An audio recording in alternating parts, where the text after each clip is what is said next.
is a Tory crisis created in Downing Street but being paid for by ordinary working people. And so much damage has already been done, with families paying higher mortgage rates and worrying about their pensions.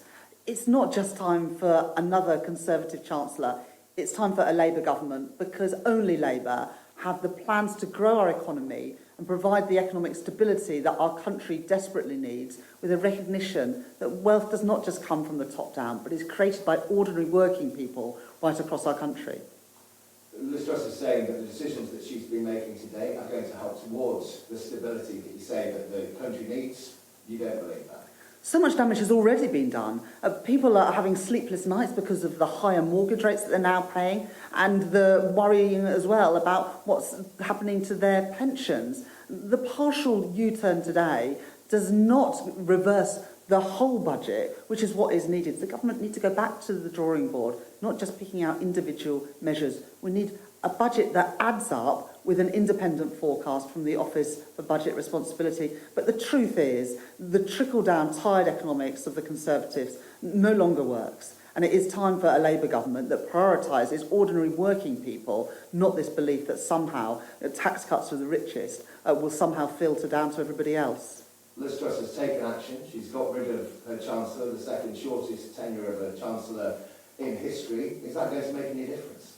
We're now on the fourth Conservative Chancellor this year. In fact, we're on the fourth Conservative Chancellor since July this year. The truth is, another change in who is running the Treasury, another Tory Chancellor, isn't the answer to the challenges that we face as a country. The Tories are out of ideas, they're out of time. It's time for a Labour government.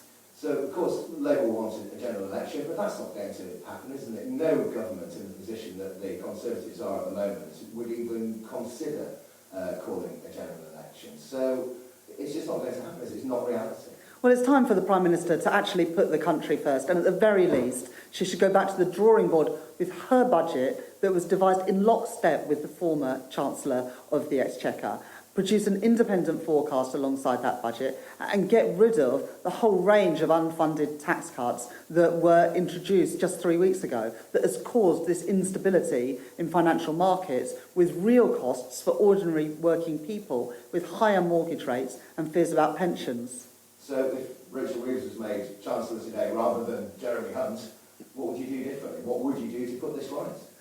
Well, first of all, we need to respect economic institutions. The undermining of the Bank of England, the sacking of the Permanent Secretary of the Treasury, the gagging of the Office of Budget Responsibility have all added to the volatility in financial markets, along with the scale of the unfunded tax cuts.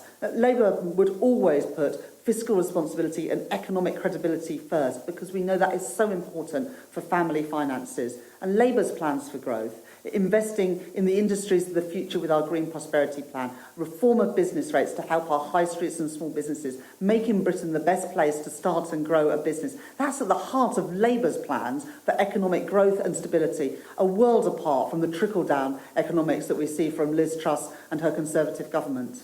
Liz Truss and Kwasi Kwarteng did push forward with the same policy. She's now saying it's more his responsibility than hers, but she's now brought in Jeremy Hunt, someone who sided with Rishi Sunak, who gave his support to Rishi Sunak in the Tory leadership. Does it show that at least now she is beginning to show signs of being prepared to listen to other voices?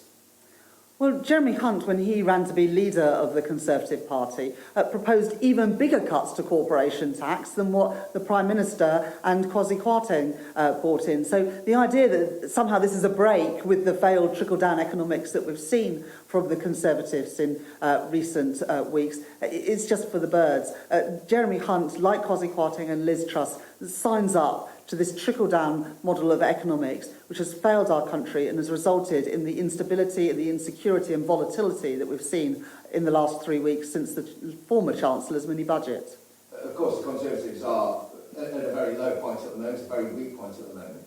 But in all honesty, would Labour want to take power at the moment? There are so many external factors, there are so many factors which are causing economic turmoil. Would Labour really want to take charge of such an unstable ship?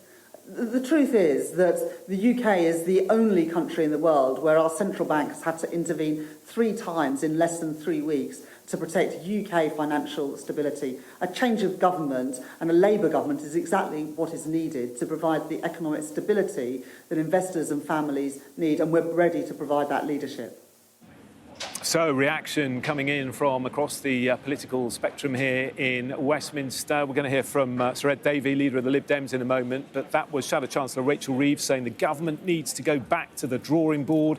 It's not just time for another Conservative Chancellor, it's time for a Labour government. Our Deputy Political Editor, Sam Coates, is still here in Downing Street. And Sam, you picked up on something Rachel Reeves said there about the possibility of a general election. Labour are doing so well in the polls, they'd love a general election. But what's their thinking on it at the moment? Right, no surprise that an opposition party wants to get some political credit, make some political capital. What is interesting, what we're listening for, is the tactics of how to get a general election. Now, if Labour believes that there are 40-plus Tory MPs willing to vote down this government and trigger a general election, then they'll call that vote.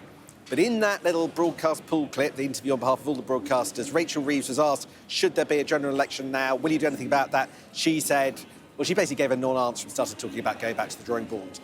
I think it's a very clear signal that as of today, despite everything, Labour don't think there are the numbers of Tory MPs yet willing to vote with them on a vote of no confidence to trigger a general election. So we go on.